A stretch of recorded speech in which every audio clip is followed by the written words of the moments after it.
Hello and welcome to another episode of Tai'Shar Wheel of Time podcast. I'm Will. I'm Sam.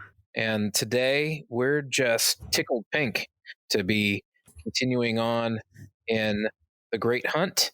Sam has got our narration. Before that, I always want to remind you that you can donate to the podcast by visiting tsmpodcast.com and clicking on that little donate button. That does help us out, cover some of the expenses involved in keeping the podcast going. So thank you guys for that. Sam, I believe we're in chapter 16. Why don't you take it away? Chapter 16, In the Mirror of Darkness. Sounds so dramatic. Break camp. Loyal notices the heron brand on Rand's palm. Asks if Rand's okay. Rand gets defensive about it. Says, I'm fine. Set out. Get to the tourist trap mentioned earlier. Hawkwing's torn down monument. At least in the real world, it's torn down. Here, it's a not torn down monument to the Trollocs winning instead. It's covered in Trolloc writing. Rand says if the Trollocs won, they would be everywhere. You'd think. Loyal speculates that maybe after they killed all the people, they turned on each other and killed each other. So maybe that's why no one's around. Everybody's dead. So charming, real charming. Awesome place. Huron thinks he sees a woman. Rand warns him to be careful. They hear a scream, and Rand goes to investigate, and sudden frog bear attack. A lady's cornered. She's trying to fend off one with a broken length of branch. So a description of our beastie friends. They have huge wedge-shaped heads, horny-lipped beaks designed for ripping flesh, three Yikes. eyes ringed by ridges. Really doesn't sound that much like a frog to me, to be perfectly honest. I'm picturing more of like a demonic chameleon or something. Side note, if you Google frog bear, you get a plush frog. I don't know what I expected. Not like owl bear. Those dudes are, in pop culture now fully. But frog bears have not yet had their moment. Maybe after the show. Hopefully. Yeah. So Rand shoots an arrow which bounces off the Grom's hide. This does get the frog bear's attention, but it also enrages it. The lady tells Rand to shoot it in the eye, so he forms the void and Two Rivers snipes it. Down it goes. Lady rides over and realizes she's like Galad level beautiful. She's tall, which is a plus in Rand's book since he typically towers over folks. So Rand's tongue sticks to the roof of his mouth and is acting all stammery. The lady assumes he is a lord and Rand gets awkward. Her name is Selene. She says she's from Kyrian.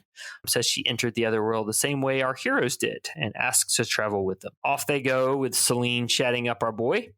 Puts her hand on his heron mark brand and says, some men seek greatness while others are forced into it. Asks which Rand will be. Rand asks if Selene is Aes Sedai, which is a wrong thing to say apparently, and she says absolutely not and goes to ride with Loyal instead. Later, Loyal tells Rand that Selene told him that this world is a reflection of ours. The pattern has infinite variations, and every variation that can be will be. Selene remarks on Rand sniping, and he tells her about the void. She calls it the oneness and says he'll find other uses for it. Rand rightly questions how the heck she knows this stuff. And she gets kind of evasive. Their kind of sort of argument is interrupted by the coughing grunt of more frog bears on the trail. Coughing grunt. It's great. Yeah.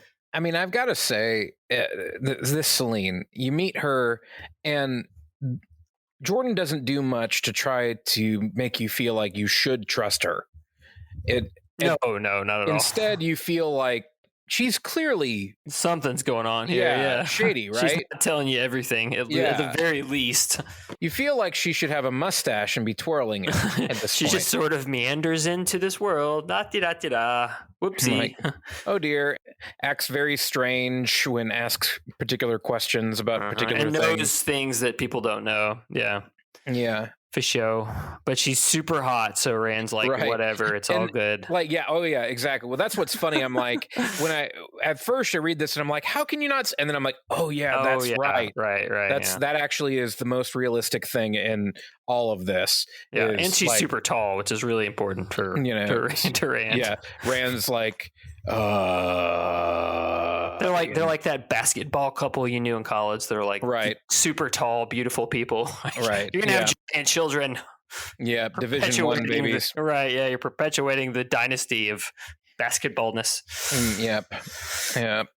Chapter 17, Choices. So our hero and his friends are fleeing frog bears.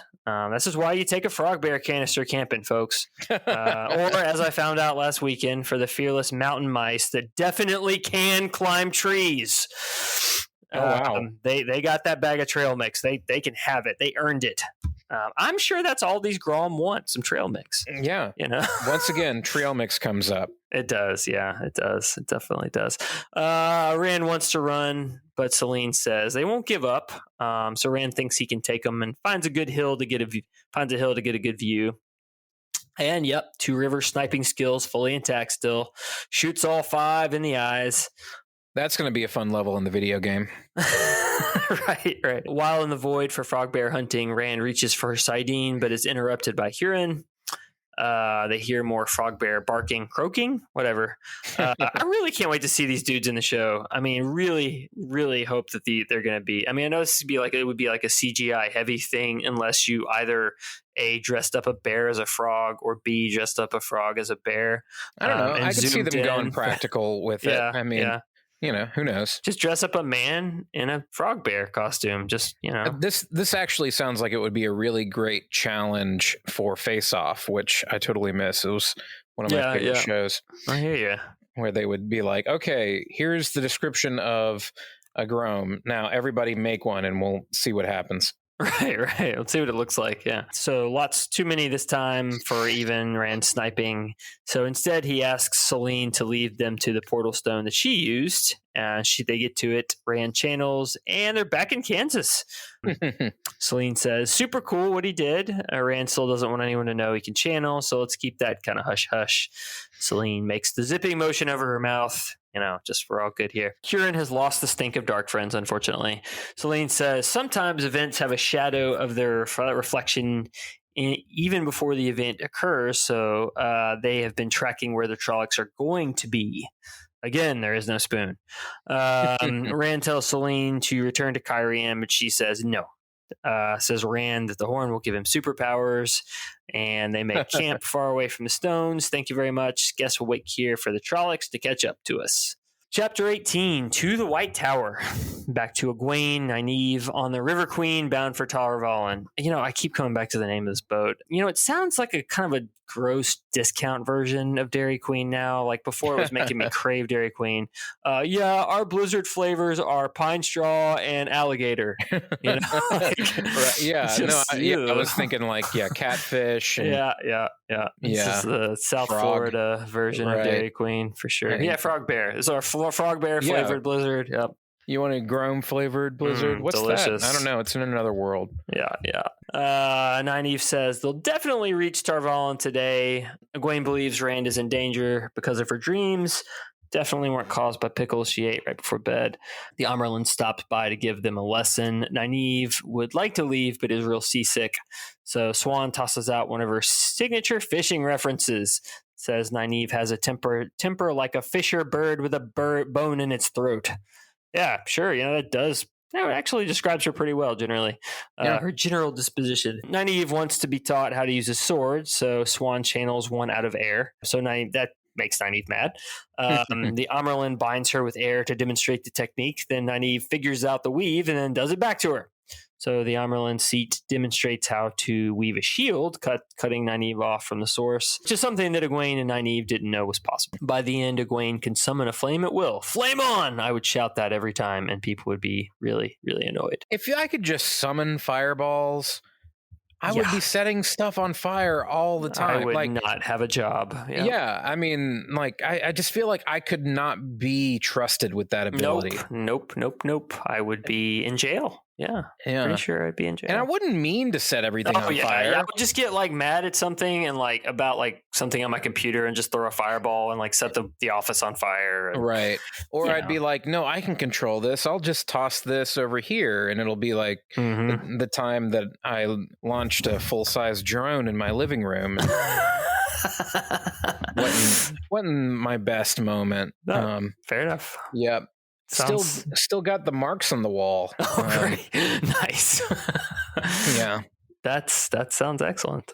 Yeah. So yeah, no fireballs for me. Yeah, I'm with you. I definitely think it would be a good thing, even though it would be fun. Nynaeve stopped being mad, so she can't channel anymore. That's fully, I guess, been established that she has a block that she can only channel when she's mad, which is one of our more annoying little situations we have. Yeah, plot lines for a while. If that bothers you, it's going to be bothering you a while. Yes, it is. Shiriam, the mistress of novices, she says the White Tower was built by Ogier, and also that some novices break in training. No easier for Nynaeve isn't accepted at first either, so off they go to the tower on their way to completing the Mage Guild side quest. I always preferred the thieves and assassins personally, but you know. Chapter 19, Beneath the Dagger. Back to Rand and the boys. He keeps wanting to take Selene back to Kyrian, and every day she talks him out of it. Convinces him to stay and wait for Trollocs. Rand thinks Egwene will probably be an Aes Sedai, ready to gentle him the next time they meet. Man, you really can't believe that, dude. Like, he sees Tom's cloak and harp and thinks he was happy then, even running for his life. It's getting kind of mopey here, Rand, old boy. Yeah, come on, man. Come on. Rand sees Selene reaching for saddlebags and realizes she is wearing one of his shirts and nothing else while she cleans her dress. Homegirl has no shame at all. She's real bold. Gets all stammery about it. So Selene changes the subject back to the glory of the horn and stuff. Touches his arm and he very nearly squeaks. Very manly. Kieran runs like you do, you know. Kieran runs up and says he sees a fire down in the hills. Fane and the Trollocs are here. Rand and Loyal go check it out. At the Trolloc camp, Rand sees the chest with the horn and Matt's dagger. They sneak up past Trollocs and take it, but Fane senses the dagger being missing and wakes up the Trollocs. Rand tells Loyal to run and faces the Trollocs. Lives up to the Heronmark blade this time. Kills a bunch of them, I guess. Back at camp, Selene wants to open the chest, sees the inscription. Tia, Mia, I'm going to say it. The grave is no bar to my call. Oh, jeez. So clearly Selene can speak the old tongue. You know, how common is that, do you think? Probably less like Latin and more like being able to speak ancient Hebrew. Sanskrit, maybe? Yeah. And my buddy once said there's like 150 ways to say cow in ancient Hebrew, which is insane. Maybe that's kind of like how the Eskimos have 1 million words for snow. And apparently no like word for hello or they don't have like a word for greeting. Right. It's like maybe the Eskimos were just a culture of introverts. I know, right? Yeah. Oh, yeah. I guess this is kind of the scene from the cover of the book. Okay. I honestly always thought the cover, like years ago, I thought it was Matt holding up the horn with Egwene or something. Had no idea it was supposed to be Rand and Selene. It's obviously Loyal. So I guess this is sort of an example of a cover that's in a situation that's in the book. The Trollocs aren't right at all, though. They have like normal human faces with horned helmets. Definitely, like, have you recently seen the cover of the Great Hunt? Yeah. Like look at the, like on the back, if you get a chance, look at the back. It's I'm pretty sure those are supposed to be Trollocs, but they're like, I guess they could have been Shinar. No, they're definitely supposed to be Trollocs, but they have human faces, and which like, no, that's not right.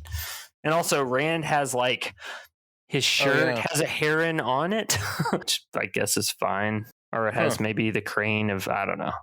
It's something like that. But the lady is supposed to be Selene. I really did not ever think that was, but you know, like a lot of these covers are totally not representative of what's in the book. Like the Eye of the World original cover, Matt looks like he's about 40, you know, like right. Oh well, there's which one is it where Rand looks like he's like 20 years older than every other? The Lord of Chaos looks like a romance novel. Oh yeah, that one's the torrid shirt. Knife of Dreams is the cover. Oh yeah, where he looks he looks like he looks like the brawny man. Let's see images. I honestly, I thought that was Perrin, honestly. Okay, you think that's the white shirt? I don't know. I mean, I really don't know. Like, I think it's supposed to be though. Yeah, that's very confusing. The dude is very tall on the left. I don't even know that. I don't know who any of these people are supposed to be. I mean, that's a regular Aiel. No, that's what I was saying. I'm just saying the random dude on the left is just some other Aiel. But yeah, I mean that. Yeah, no, that's just no way that's Rand. It just doesn't. I mean, I just don't think it's anybody. I mean, maybe that's Bashir or Gareth Bryn or to the right. I don't know. don't know who any of these people are. This might be the worst cover. I don't know. I remember him saying Path of Daggers was a cover that Jordan was like the first cover that Jordan was okay with was the Path of Daggers cover. Oh, that's interesting. Yeah. I mean, I guess that sort of makes sense. You look at it, and he's got the Crown of Swords, and you can know when this happened or whatever. But anyway, I know we're veering far afield, but it is interesting to. Yeah, it's something that is worth looking at every cover and saying like these events didn't happen, or they. In this case, I think this is when the events right. of the Great Hunts cover would have happened, sort of. So Rand wants to go to Shinar, or to Kyrian to hopefully meet up with Ingtar. Selene wants to throw away the dagger, but Rand refuses because Matt needs it. Bros before ladies I just met in another world. Exactly. Even when bros are being jerks, are being, hey, a bro is always a bro. Unless he changes his mind about his identity. Yeah, that's true. Well, but even then, she's still a bro. You're right. Okay. All right. I'll give you that. Chapter 20, Sidene. Selene wants to see the horn again in the light of day, but Rand doesn't want to open the trunk because the dagger is sealed up in the chest too, and I guess the chest seals the evil in some or something. I guess it's a magic chest, lead lined. The Shadar Logoth dagger is radioactive. I don't know. Selene turns Ice Queen when she doesn't get what she wants. Talks to Loyal and Huron, and mostly ignores Rand that night. Although she does smile at him when he isn't looking. They get close to a village, and everyone but Selene wants to sleep in an inn. She says we should camp out because we have the horn, and there'll be trouble if people find out. They ride by something very large by the light it threw up. Ride up to check it out. It's a pit with a bunch of guards soldiers guarding it. A bunch of guards soldiering it? Yes. Okay. Indeed. I'm sticking by that. It appears to be a giant hand holding a crystal sphere, part of a huge statue. Yeah, this is a pretty important moment right here. Yeah, Rand is reminded of what Bael Doman told them about a giant statue holding a crystal sphere on the island of Tremalking. So Rand forms the void and feels Sidene calling to him. He sees light in the crystal, which makes him think of Sidene. Tries to release the void, but can't. He unconsciously mutters, till shade is gone, till water is gone, till into the shadow with teeth bare, to spit and Sightblinder's eye on the last day. Actually, he pretty much yells it. He's one with the sphere. The cliff starts to crumble and the spell's broken. Soldiers see him, so it's time to go. They head on to a village called Tremoncian, stop at an inn called the Nine Rings.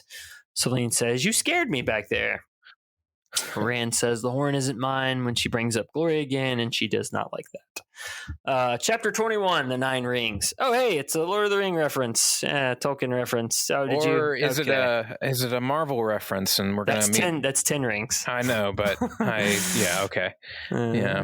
I was just like, maybe there's just one more ring. And have you seen how they're handling the rings in the trailer of Shang-Chi? They're not going to be like rings on fingers. They're going to be like bracelets. Okay. I was wondering how they're going to handle like the fact that Ben Kingsley was pretending to be the Mandarin in that Iron Man movie. Like, I guess, are we just going to pretend like that didn't happen? Or is the idea that Ben Kingsley was pretending to be this guy? I think, well, they did a one shot where they kind of explained that he was impersonating somebody. Like, it was him in prison after the fact, and somebody comes in and like says the guy that you've been impersonating, wants to meet you at the end or whatever, or something like that. Anyway, oh, totally missed that or forgot about it. Interesting. Spoilers for that one Marvel one shot. Oh, so that was like separate from the movie, or okay, I just didn't even know about it. I don't know what DVD it was on. Interesting. Yeah, that's cool that they like left the opportunity open, the option open to have that character. Because I guess it was on the do you have a Blu-ray of Iron Man 3? Because it's probably on there. Yeah, I'm sure. No, I definitely don't. Yeah, fair enough. I'm sure I'll have to look that up. I'm interested to see how they do that. So Rand goes in, meets the innkeeper, a lady named Madwyn. She takes them for Hunters for the Horn, which is a Tad ironic, I guess. Rand's like, no, not doing that. Why would you think that? They get dinner, which is spicy. I bet Robert Jordan was hungry when he wrote this. Yeah. After dinner, the innkeeper asks Shirin if he wants to play the flute. She thinks Shirin must be Rand's servant and the one who plays. Rand says, no, it's mine. I'll play it. Play some. He's rusty, but sounds all right. But a soldier captain named Aldrin Caldevwin approaches Rand and recognizes his heron-marked blade. Rand says he's an Andoran, and the other man says, Gareth Bryn is a young man to be holding so much responsibility. Rand's like, no, he isn't. He's gray enough in his hair to be your father, Captain. Celine leaves to go to her room. This moment is the first time we get introduced to the Game of Houses. Yeah, I was gonna. Sorry, comes up in a minute. Yeah, so Rand asks Aldrin about the Crystal Sphere. Doesn't know too much. He says it's part of a statue from an Age of Legends being excavated at the king's command. And so they're allegedly going to take it to Kyrian. Like, good luck with that, bro. He asks how long Rand will be staying. Rand says he's leaving in the morning. So Aldrin offers to escort them to Kyrian. And Rand says, sure. So everyone goes to bed. Rand asks for a room with Loyal and Huron, and the innkeeper is real confused and says, whatever trouble you're having with the lady, you'll look better in the morning. So Huron tells Rand that Aldrin was playing Dies Damar, the Game of Houses. He doesn't really know much about it, and Loyal doesn't either, other than the fact that the nobles use it to maneuver each other to their own advantage. And this is another one of the examples of things I mentioned in another episode, that people are going to see this and be like, oh, this is like Game of Thrones. Right. Once again, written before. No, it was written before. But also, I like this because it's almost kind of making fun of the political maneuvering as a major plot device. It's never central to the plot. Like in Game of Thrones, it is like a prime mover of the plot. Right. It's the main thing. And in this, it's kind of almost like making fun of those people that are trying just to maneuver around. Right. Like, dude, that doesn't matter. Like, we're dealing with Trollocs and Myrddraal over here. Like, y'all are passing each other notes. And I love the voice that Michael Kramer does for Aldrin here. Because he's like, oh yeah, such a young man to be. It's like, no, he's got gray in his hair. Oh, I meant at the time. Oh, yeah. Right. So the next morning, Celine is gone, left a note for Rand saying they'll meet back up in Kyrian. Huron tells Rand that Aldrin didn't see Celine leave, so they all ride for Kyrian. Chapter 22, Watchers. Oh, random Moraine perspective. Another one here. A few. This book. She's visiting with Vandene and Adelius, which I had forgotten they showed up this early. Yep. And they show back up in a couple of books, but they just have a little cameo here. Mm-hmm. They're in Arafel, and she's consulting with them to try to figure out Rand, essentially. She also has a moment where she asks Land if he remembers when they met. He says, yeah. She says, you threw me in a pond and every stitch I owned was soaked. Land says, I recall making a fire too and hung blankets so you could warm yourself in privacy. And then she asks Land if his bond chafes after all these years. He says, nah. He says, no, I use Gold Bond. All right. Moraine tells him if she dies, she will pass the order bond to Morel, a member of the Green Aja. Land is not a fan of this plan. He doesn't want to be handled like a pet or a package.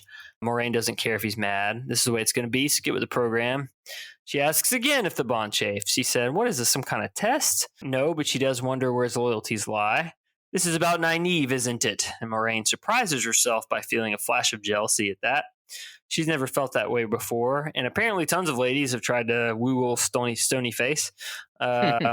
Moraine wonders if he'll ask her to release him from his bond, and what she would do if he did. So next, she sort of asks Lan why he coached Rand on how to talk to the Amerlin. And Rand just kind of dismisses it, like, maybe Tavir and stuff, who knows. Rand's like, all right, get out of here. Vandy comes in with tea while her warder James spars with Lan, who has reminded him that he isn't just a gardener and a handyman. You just gotta love the idea of like a warder with that wolf-like grace fixing a toilet, Yeah. I picture him wearing an apron and like bringing in spinach puffs. Right. And like, hey guys, look what I made. This is all organic, grew it out in the backyard. And then Lan shows up. What are you doing, man? Just take that off. It's called fight swords. Yeah. Take a picture of like the giant squash, with a gun with your sword. Van Dane says that Moraine asks if there's a link between the dragon and Tomon Head. Van Dane says that they disagree on this, but that she thinks he will appear above Tomon Head in some form or fashion based on a confusing bit of old tongue in the prophecies. So Moraine kind of was like, whatever, goes for a walk. Here's someone behind her, which turns out to be a drag car. And Lan and Jaime kill it just in time to stop it from sucking her soul, Shang Tsung style. Moraine realizes it must have been shielded to be able to get so close undetected, which means the Black Aja is involved. Chapter 23, the testing. Nynaeve's accepted test. Always trippy, these tests. Yes. It's the Golden Arches, 3 arches, an Age of Legends, Terangriel. Shuriam tells Nynaeve that she has to walk through 3 times and face a variety of her fears. She won't remember the real world, or it'll be fuzzy. She's got to go Ghosts of Christmas Past, present, future. She doesn't keep walking through all 3. Her time in the tower will be done. Some people don't even make it out. The way back will come but once, be steadfast. Not the baby back ribs. The baby back ribs will come but once, be steadfast. Give me those baby. There's this gone. Dang it. Didn't get them. It's too bad. The first arch is creepy and weird. Nynaeve is naked in a labyrinth with Agenor, the nasty old pervert Forsaken, who was too close to the surface of the Dark One's prison, who once again says he will enjoy her. So she runs, he follows. I'm sure he just means like enjoy her company. Like card games, some good conversation. Yeah, it's just wholesome. Oh yeah. So somebody give this lady some pepper spray or a bat with rusty nails in it. Oh wait, she has magic, so she calls lightning down on Agenor and they fight. Then she sees the Mickey D arch and walks through. Nynaeve asks Shuriam if what happened was real. Shuriam has no idea. Y'all need to have like a waiver or something. Yeah. You're going to get sued. Although that is one thing I love about the Wheel of Time. There are like 0 lawyers. That's true. Just not a thing, which is wonderful. Second arch, back at home in the Two Rivers. Emmons Field is in a state of disrepair. I guess because Nynaeve hasn't been there to get mad at people or pull on her braid. Marin Alvear, Egwene's mom, is there and asks where Egwene is. The new wisdom named Melina is a bully. Okay, but does she have shark teeth behind her pink ninja mask? People are scared of this wisdom, and Nynaeve sets out to find her and I guess beat her up. But then she sees the second arch and walks through. She's crying and asks Shuriam if it's real. Shuriam says the third time is the worst. So now Nynaeve steps through into Malkier. She is married to Lan, is queen, has kids. So Lan begs her not to leave, but she does anyway and steps back through the arch. This time she tells Shuriam she hates Aes Sedai. I love this image of her stepping out and being like, I hate you all. Right. and it's like, yeah, common reaction. Yeah, everybody says that. That's like, what people say after you pass the test. Something we didn't talk too much about is, of course, she's supposed to be naked this whole time. Right. And, right. This is the first example of nudity in the books. Yeah. Perfect example of why it is completely unnecessary, since I didn't even mention it other than at the very beginning, and it didn't take anything away from the narrative in any way whatsoever. The fact that she's naked in that first moment of that part has some purpose, but like her having to be naked to walk through the arches and everything serves no purpose, because she's instantly clothed when she gets to Emmons Field and when she gets to Malkier, not cool. So and we're gonna see this ritual nudity a lot. It's like what's the thinking there? Yeah, RJ. What was that doing? But anyway. It's just kind of a reoccurring trope. It's interesting. It'll be interesting to see how much they emphasize that. I'm afraid, and I think it's likely that they're going to have a little bit more of it than is actually in the books. Right. Because you have things like the Shaniran bathhouses where they mention them being, but they don't. There's not a scene of that, and so. I think it's likely that we're going to have an actual scene of that just because TV. Yeah, sure. Everybody wants to be Game of Thrones. Yep. Yep. You're probably right. So Shiriam does find 2 long black thorns through Nynaeve's hands. Healing doesn't make the scars go away, so she's going to have her stigmata. The Amerlin appears and acknowledges that Nynaeve is now accepted. Chapter 24, New Friends and Old Enemies. Egwene is now a novice and has chores. She meets Elaine for the first time, who is also a novice. They talk about channeling and also men. Egwene sees the of Saidar for the first time when Elaine embraces the source. Finally, Egwene realizes Elaine is the daughter heir of Andor, and that Rand didn't make up the story of meeting her. So Egwene feels a little jealous when Elaine keeps bringing Rand up. She tells Elaine that he was with Shinaran soldiers the last she saw. Elaine says that Elida, or Red, is looking for Rand, which is not good. So 2 other girls in the tower have met Rand. Egwene thinks dude's getting around more than she would have liked. Meeting a lot of ladies. They bump into Logain, who is sad. She's generally sad. Yeah, Logain's sad. Just to exit stage right. I picture the girls having like kind of a light conversation about Rand and everything, and then Logain just like broodingly walks through, and like all the music changes, and he's like, "Oh, darkness doth become me." Yeah, just channeling his inner Eeyore.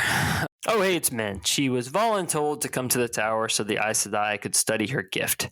Sees a white flame around Egwene, but doesn't know why. So Gawain and Galad introduce themselves and are both instantly smitten with Egwene.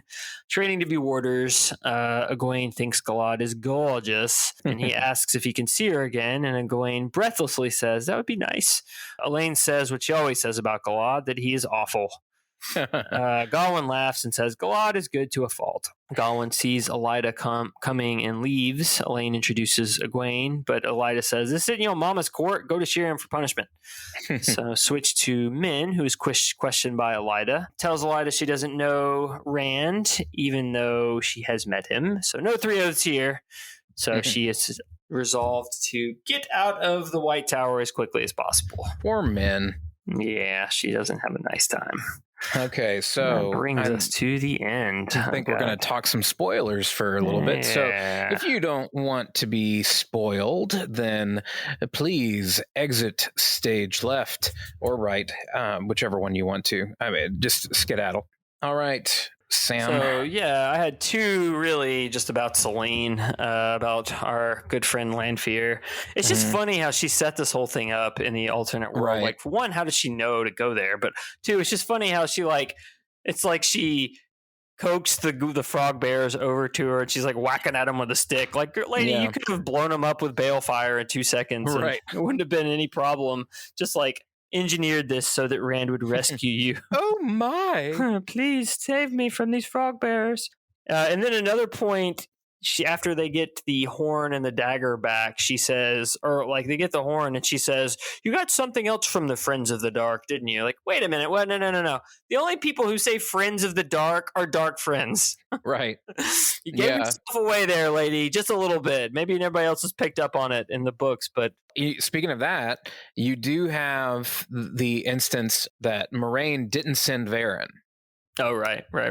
And Varen straight up says she does. Straight up lied about that. And so at this point, we don't know that that's a characteristic of the Black Aja. But later on, when you reread it and you kind of realize, like, oh, wait, she's not supposed to be able to do that. Mm-hmm. That's an easy one to miss, but that was a little... Yeah, for sure. That makes sense. Anyway, that's all I got. I think spoiler wise, good stuff. Enjoy the alternate worlds. It's gonna be fun to see that if they do it. Yeah, I hope they do hold on to that. All right. Well, thanks for listening, guys. As always, we want to remind you to reach out to us. You can visit our website at tsmpodcast.com, fill out our contact form. If you say nice things or have an interesting question or a correction, then we'll bring it up on our next episode where we go through our mailbag. And also, you can reach out to us via socials, Facebook, Instagram, Twitter. And as Sam likes to point out, not TikTok. There was never any danger of that. Sometimes, Sam, I'm going to have to show you the cavalcade of hilarious TikToks that I have been curating to convince you of its value. Feel free. I will continue to talk trash, but that's perfectly acceptable. But yeah, and a reminder, you can always donate on our website. There's a nice little donate button. You can set up reoccurring, or if you just want to donate once, you can click that yearly and then click remind me, and it'll just send you an email and be like, hey, do you want to do this again in a year? And you can be like, nah, if you don't want to. That's okay. And if you don't want to donate, that's fine. We're glad you're here. So anyway, thanks again for listening, and until next time, Tai'Shar Manethrin.